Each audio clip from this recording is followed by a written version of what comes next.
노스웨스턴 시카고 캠퍼스에서 어제 저녁 총격이 발생했다는 소식이 전해졌는데요. 경찰은 현재는 안전한 상태인 것으로 확인했습니다. 조 바이든 대통령이 어제 필수 의약품 등 국가 안보에 중요한 제품의 국내 생산을 확대하겠다고 밝혔습니다. 공화당 유력대 선주자인 도널드 트럼프 전 대통령이 어제 이른바 오바마 케어 폐지를 사실상 공약해 대선에 미칠 영향이 주목됩니다. 라스베가스의 40대 한인 남성이 여성을 납치해 감금한 채 흉기로 폭행하는 등 고문하고 성폭행한 혐의로 체포됐습니다. 성역도시로 표방하며 중남미 출신의 불법 입국자를 대거 수용한 시카고시가 또 다른 복병을 만났는데요. 지역사회 안전 위협, 혈세 낭비 등을 이유로 가뜩이나 주민 반발이 거센 가운데 시카고 시내와 인근 교외 도시의 쇼핑몰에서 절도 행각을 벌이다 체포되는 중남미 출신의 이주민들이 잇따르면서 우려를 키우고 있습니다. 이런 가운데 중남미 출신 불법 입국자 수용 문제를 둘러싼 시카고시 당국과 주민들의 갈등이 결국 법정 싸움으로 퍼졌습니다. 버먼트주 벌링턴시 버먼트대 인근에서 괴한의 공격으로 총상을 입은 팔레스타인 대학생 3명이 부상해서 회복 중인 것으로 알려지고 있는데요. 용의자인 백인 제이슨 에이트는 어제 3건의 살인 미수 혐의에 대해 무죄를 주장한 것으로 전해졌습니다. 최근 세계 6대 마라톤 풀코스로 완주한 90세 한인이 화제가 됐었죠. 시카고에 살고 있는 잭 유즈준 씨를 직접 만나봤습니다. 일부 치안 당국이 서로의 휴대폰을 가까이 가져다 대기만 해도 연락처 정보를 교환할 수 있는 아이폰의 새로운 기능을 경고했습니다. 이상 이 시각 주요 뉴스입니다. K-스페이스 모닝 포커스 데일리 뉴스는 최신 학문과 기술 연마를 통해 최상의 치료로 보답하는 김광수 측과 모든 보험을 원스톱으로 해결해드립니다. 한인사회를 위한 박상화 종합보험. 시대가 변하고 세월이 흘러도 영신이 추구하는 정신은 변하지 않습니다. 최고의 상품으로 소비자의 행복을 책임지는 영신건강. 혈액을 맑게 합니다. 성경을 바탕으로 만들어진 20년 전통의 유태인 코셔 인증 특수영양제 M3 제공으로 함께합니다.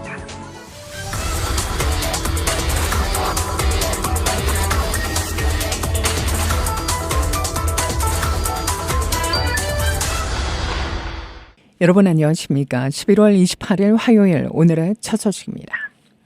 노스웨스턴 시카고 캠퍼스에서 어제 저녁 총격이 발생했다는 소식이 전해졌는데요. WGN 보도에 따르면 이날 오후 9시 7분 노스웨스턴 대학 측은 웹사이트에 공유한 메시지에서 시카고와 노스웨스턴 경찰이 스트리터빌의 이스트 시카고 애비뉴와 노스레이크 쇼어 드라이브 인근의 위보톨 밖에서 총격이 발생했다는 보고에 대응하고 있음을 확인했습니다.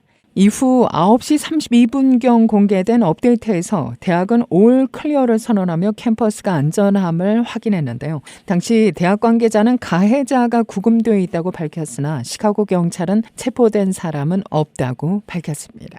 한 목격자는 당시 현장에서 대규모 몸싸움이 일어났다고 밝히기도 했는데요. 한 여성이 권총을 꺼내 단발 사격을 한 것을 목격했고 그 순간 군중이 현장에서 달아났다고 말했습니다. 경찰 관계자는 인명피해는 보고되지 않았으며 현재 조사가 진행 중이라고 밝혔는데요. 당국은 조사에 도움이 될 제보를 기다리고 있다며 누구나 3구역 경찰 312-744-8263으로 연락해 줄 것을 당부했습니다. 조 바이든 대통령이 어제 필수 의약품 등 국가 안보에 중요한 제품의 국내 생산을 확대하겠다고 밝혔는데요. 바이든 대통령은 이날 백악관에서 신설된 공급망 회복력 강화위원회 첫 회의를 주재하고 공급망 강화 조치 30개를 발표했습니다.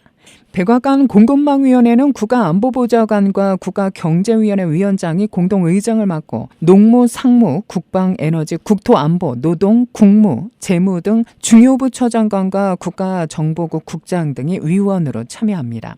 바이든 대통령은 생중계된 회의 발언에서 공급망 문제가 경제안보, 국가안보, 에너지안보, 기후안보에 가할 위험을 조기에 파악하는 경보체계를 만들라고 위원회에 지시했다고 말했습니다. 이어 미국 가정에 필요한 의약품을 안정적으로 받을 수 있도록 도울 것이라며 필수 의약품을 미국에서 미국 노동자가 더 많이 생산하도록 국방물자 생산법 DPA를 발동할 것이라고 밝혔습니다. 공화당 유력 대선 주자인 도널드 트럼프 전 대통령이 어제 이른바 오바마 케어 폐지를 사실상 공약해 대선에 미칠 영향이 주목됩니다. 오바마 정부 때 도입된 전국민 건강보험법에 대해서는 적지 않은 공화당 지지자도 찬성하고 있어 트럼프 전 대통령이 이를 선거 전면에 내세울 경우 역풍이 있을 수 있다고 언론들은 분석했는데요. 트럼프 전 대통령은 소셜미디어 트루소셜에 올린 글에서 오바마 케어는 통제 불능인데다 좋은 의료 서비스도 아니다라면서 나는 심각하게 대안을 찾고 있다고 말했습니다. 이 오바마 케어는 초기에는 시행 과정상의 혼란 상황 등으로 인해 인기가 많지 않았으나 공화당이 폐지에 나선 직후부터 지지가 크게 늘었다고 워싱턴 포스트는 보도했습니다. 2016년 대선 때는 오바마 케어에 대한 지지율이 42%였으나 공화당이 폐지 방침을 공식화한 뒤인 2017년 4월에는 56%가 오바마 케어를 지지했습니다. 라스베가스의 40대 한인 남성이 여성을 납치해 감금한 채 흉기로 폭행하는 등 고문하고 성폭행한 혐의로 체포됐는데요. 라스베가스 메트로폴리탄 경찰국은 지난 16일 에드워드 영수 킴 씨를 납치, 성폭행, 폭행, 방화 등의 중범 혐의로 체포했습니다. 경찰에 따르면 김 씨의 범행은 김 씨의 아파트에 감금됐던 피해 여성이 가까스로 탈출하면서 드러났는데요. 피해 여성은 라스베가스 시내 노상에서 손과 발, 가슴에 중상을 입고 피범벅이 된 채 인근 주민들에게 발견됐고 911로 수건의 신고가 접수됐습니다. 피해 여성은 현장에 출동한 클라크 카운티 소방대원들에 의해 인근 병원으로 옮겨졌고 이 여성은 의료진에게 김 씨의 아파트에 이틀간 감금되었다고 진술했습니다. 검진 결과 피해 여성은 양쪽 무릎뼈와 팔뚝, 오른쪽 다리, 왼쪽 손가락과 고뼈가 골절되는 등 심각한 부상을 입었습니다. 특히 의료진은 피해 여성의 머리카락이 불에 타 있었고 다리에는 골절상 이외에도 7군데 흉기에 찔린 상처가 발견돼 고문의 흔적이 의심된다고 경찰에 신고했습니다.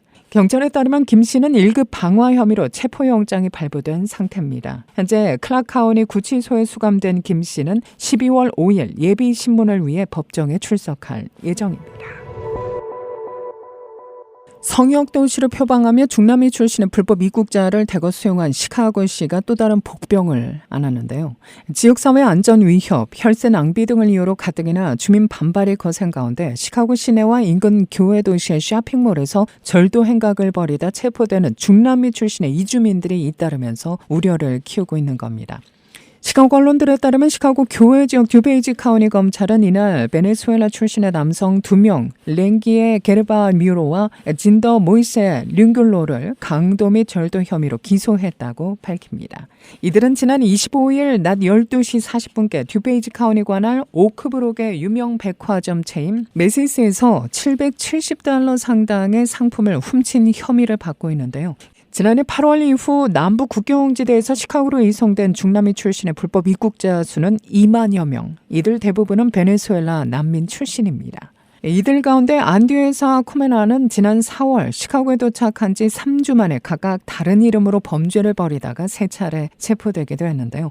오크브룩 경찰청 리드 폴트니비치 부총장은 시카고에 이송된 이주민들의 범죄 활동이 점점 더 늘고 있다는 사실을 모두 인식하기를 바란다고 경고했습니다.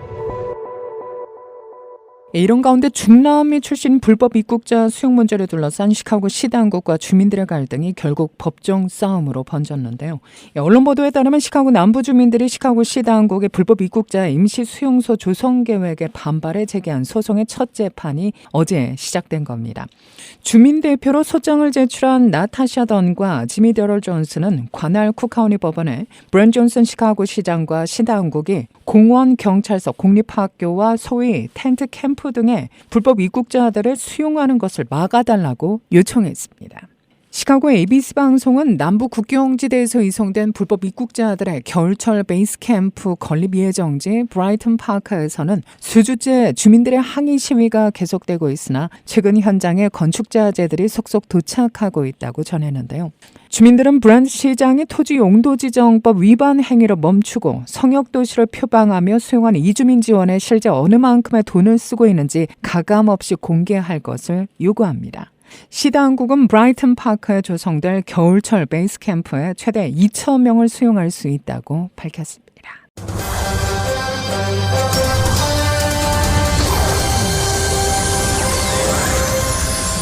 지금 세계 6대 마라톤 풀코스로 완주한 90세 한인이 화제가 됐었죠. 시카고에 살고 있는 잭 유재준 씨는 80살이 된 2013년 마라톤을 시작해 처음 완주한 시카고 마라톤부터 지난달 참가한 남아프리카 공화국 케이프타운 마라톤 대회까지 지난 10년 마라톤 한기를 고집하며 노익장을 과시했습니다. 내년 3월 21일 남극에서 13박 14일의 일정으로 열리는 세계 마라톤 대회 참가를 위해 또 다른 여정을 준비 중인 유 씨가 지난 23일 KBS를 찾았는데요. 그가 달리는 이유, 90살에도 건강을 유지할 수 있는 비결을 그의 살아온 이력과 함께 들어봤습니다. 유재준 씨가 처음 마라톤에 입문하게 된 것은 건강 때문입니다. 의사의 권유로 운동을 시작했는데 효과가 없어 달리기를 시작했다고 하는데요. 혼자 공부해가며 시작한 달리기 덕분에 178파운드 몸무게가 1년 반 뒤에 40파운드나 빠졌습니다. 그러니까 1년 반인가 되니까 한 40파운드가 빠져요. 시니어 아파트에 사는데 이 캠퍼스가 좋고 또 조금만 나가면은 바이크 트레일도 있고 그래서 이제 글로 쭉 올라가면 노스북까지 올라가요. 저는 이제 혼자 뛰는 걸 터득을 해야 되겠다는 생각이 났어요. 왜냐면은 다른 운동을 내가 해봤거든요. 파트너가 있어야 돼. 이 달리기는 나이 들어서 다 떨어져 나가도 혼자 할 수 있는 거란 말이에요. 이게 좋구나 하는 걸 내가 확신을 했죠.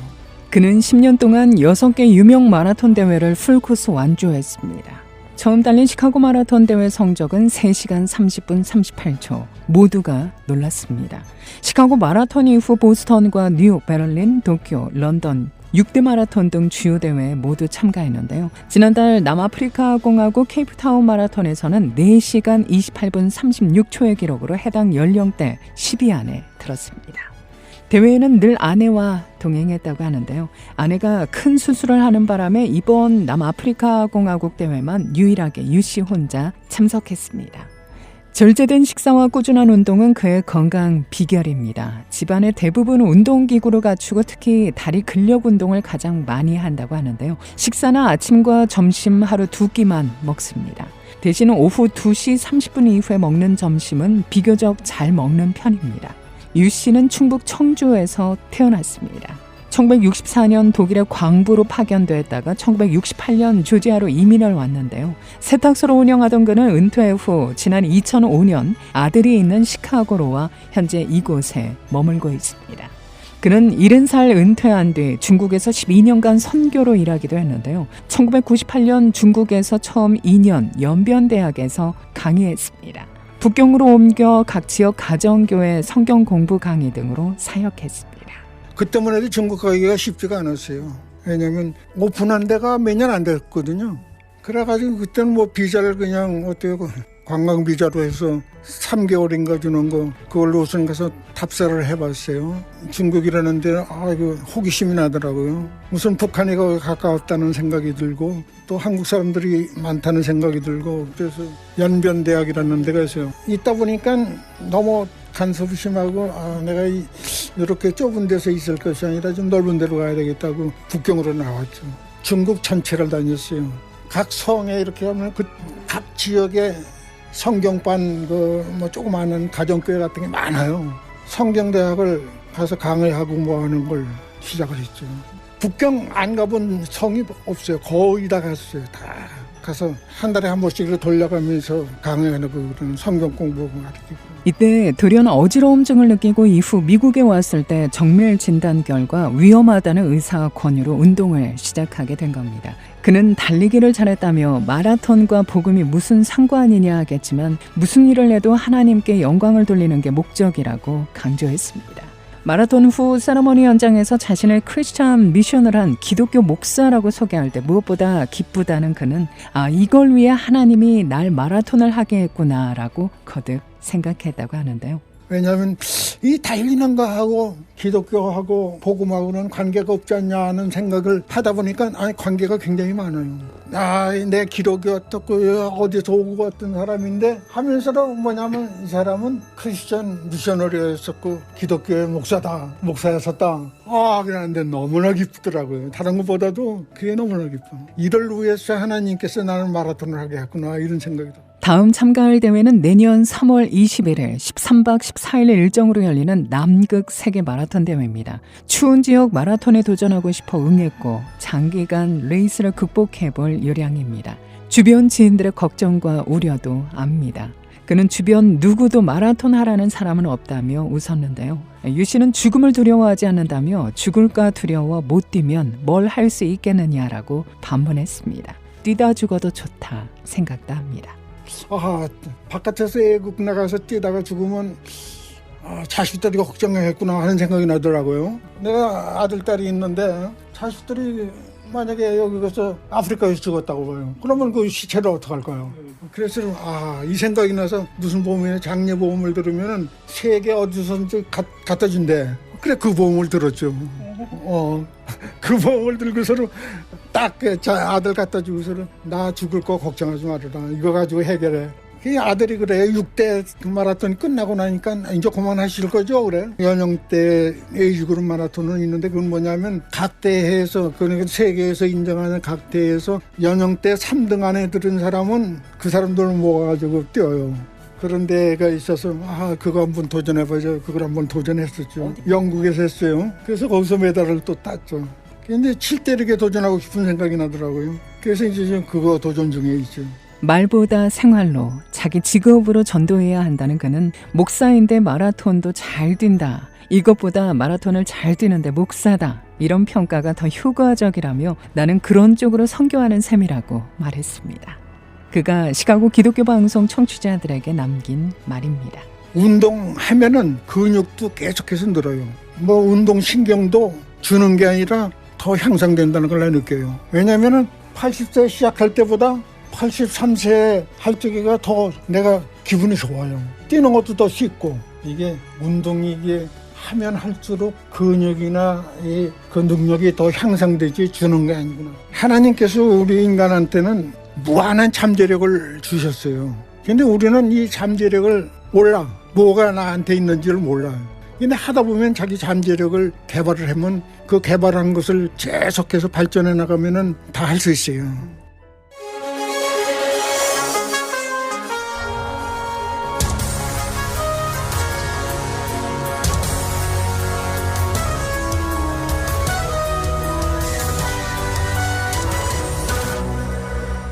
일부 치안당국이 서로의 휴대폰을 가까이 가져다 대기만 해도 연락처 정보를 교환할 수 있는 아이폰의 새로운 기능을 경고했습니다. 네임드롭이라 불리는 이 기능은 iOS 17 업데이트 후 자동으로 활성화됐는데요. 오하이오주 미들타운 경찰국은 최근 페이스북을 통해 부모들에게 네임드롭 기능을 잘못 이용할 경우 자녀 아이폰으로 전화번호나 이메일 주소, 또 이름 등이 낯선 이에 전달될 우려가 있다고 경고했습니다. 이러한 개인정보 유출을 막기 위해서는 아이폰 네임드롭 기능을 비활성화해야 한다고 권고했는데요. 미시간주 오클랜드 카운티 셰리프국 또한 많은 사람들이 휴대폰 설정을 확인하지 않고 어떻게 작동하고 있는지 모른다며 자동으로 활성화된 네임드롭 기능에 대해 경고하고 나섰습니다. 네임드롭 기능을 비활성화하기 위해서는 설정으로 이동해 일반을 누른 다음 에어드롭에 들어가 기기를 서로 가까이 가져오기 기능을 끄면 됩니다. 버몬트주 벌링턴시 버몬트대 인근에서 괴한의 공격으로 총상을 입은 팔레스타인 대학생 3명이 부상에서 회복 중인 것으로 전해집니다. 미로 와인버거 벌링턴 시장은 이 끔찍한 이유 없는 공격은 환대받는 포용적 공동체의 가치와 성격을 위반하는 것이라고 말했는데요. 용의자인 제이슨 에이트는 어제 3건의 살인 미수 혐의에 대해 무죄를 주장한 것으로 전해집니다. 피해자들은 20대 초반의 대학생으로 요르단강 서항지구 출신이며 모두 미국 대학에서 공부하고 있는데요. 2명은 미국 시민권자이고 또 1명은 합법적인 미국 거주자입니다. 각각 브라운대와 해버퍼드대, 또 트리니티대 학생으로 학생 중에 1명의 할머니와 추수감사절 연휴를 보내기 위해 벌링턴에 모인 것으로 전해졌습니다.